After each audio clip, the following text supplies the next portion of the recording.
Assalamualaikum warahmatullahi wabarakatuh.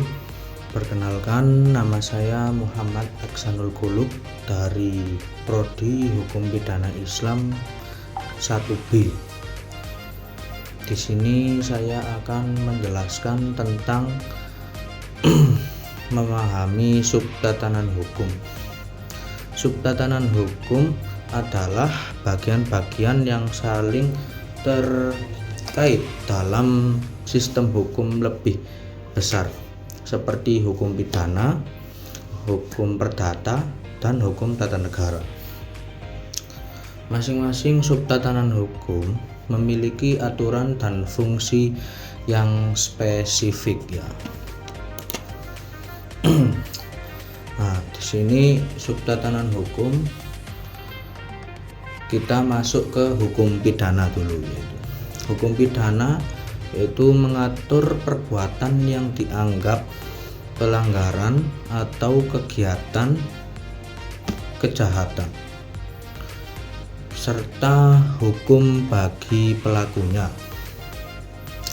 Hukum perdata yaitu mengatur hubungan hukum antara individu dalam masyarakat seperti perjanjian dan warisan.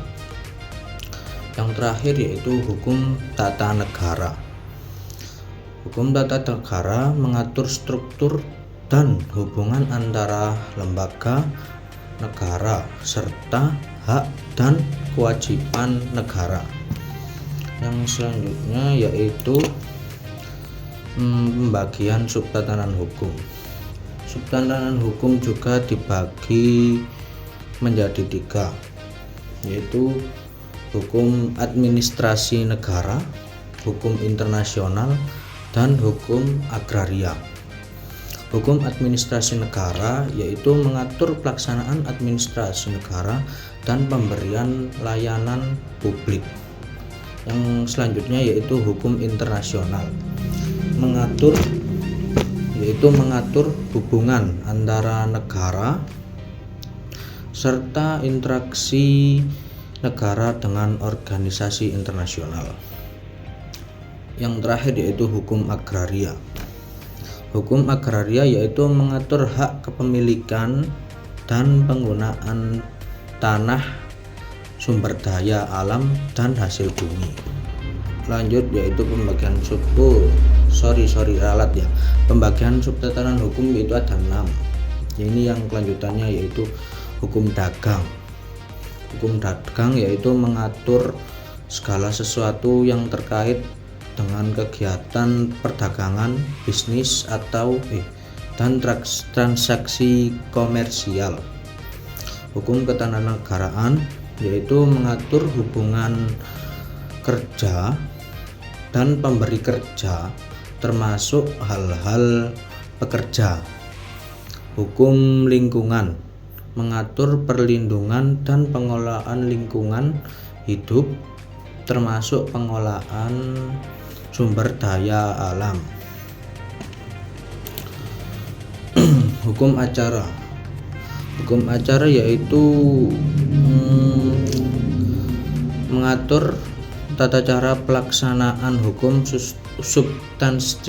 substansif di pengadilan, baik hukum acara pidana maupun hukum perdata.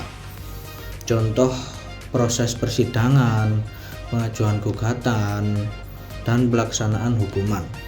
Nah, dasar hukum ini diambil dari Kitab Undang-Undang Hukum Acara Pidana dan Kitab Undang-Undang Acara Perdata. Subtatanan kebiasaan. Pengertiannya yaitu norma adat kebiasaan yang berlaku di masyarakat dan secara tidak tertulis namun diakui secara umum.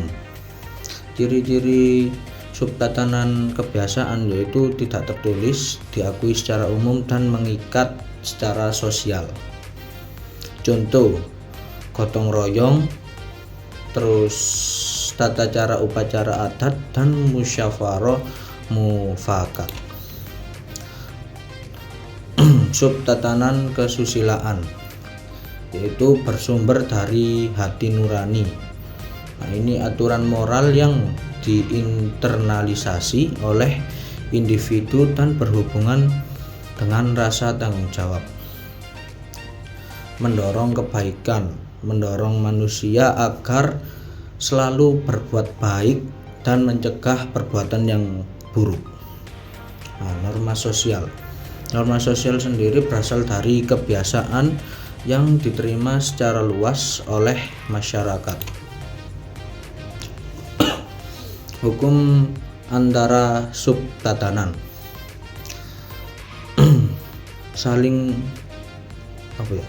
hubungan antara subtatanan, yaitu ada 3: saling melengkapi, asal usul, dan sanksi. Yang pertama yaitu saling melengkapi. Hukum kebiasaan dan kesusilaan saling melengkapi dalam menjaga ketertiban sosial. Yang kedua yaitu asal usul. Banyak aturan hukum berasal dari kebiasaan dan nilai-nilai kesusilaan yang diterima masyarakat.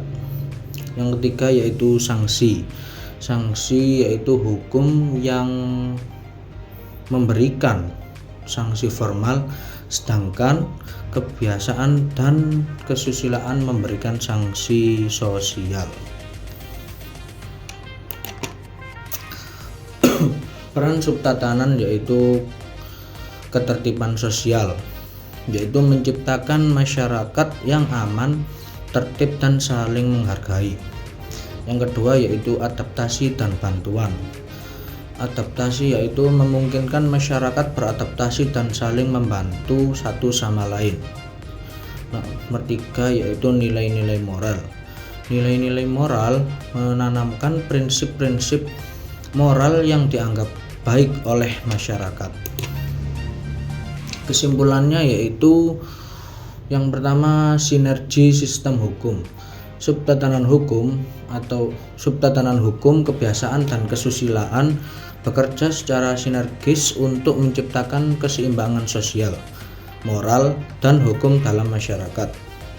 Yang kedua yaitu fondasi kehidupan sosial. Ketika subtatanan ini membentuk fondasi mengatur perilaku manusia dan menciptakan harmoni dalam masyarakat. Yang ketiga yaitu pemahaman yang komprehensif, yaitu memahami hubungan antara subtatanan hukum, kebiasaan, dan kesusilaan penting untuk memahami sistem sosial secara utuh. Sekian penjelasan dari saya. Wabil taufiq wal hidayah. Wassalamualaikum warahmatullahi wabarakatuh.